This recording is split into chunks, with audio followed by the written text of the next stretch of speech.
Hi hello రైతు సోదరులకి నమస్కారం అండి. మనం పోయిన వారం వచ్చేసి మిరప పంటలో బ్రహ్మాండమైన కాప్ సెట్టింగ్ కోసం అని చెప్పేసి మనము ఏదైతే ఉందో సఫారీ స్ప్రే చేయడం జరిగింది. అందులో సఫారీ అండ్ గ్రోవెల్ 2 బుడ్లు ఉంటాయి, ఒకసారి మీరు గమనించవచ్చు.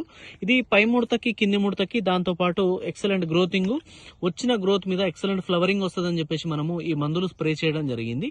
దానికి గాను ఇప్పుడు ఈ వారంలో నేను చూపెడతా ఉన్నాను మిరప పంటలో ఎలా పూత వచ్చిందనేది ఒకసారి గమనించండి. సో ఒక్కసారి గనక మీరు చూసినట్లయితే బ్రహ్మాండమైన పూత వస్తూ ఉంది, తోట మొత్తం పూత కనిపిస్తూ ఉంది. ఒక్కసారి మీరు గమనించవచ్చు, చాలా బ్రహ్మాండమైన పూత.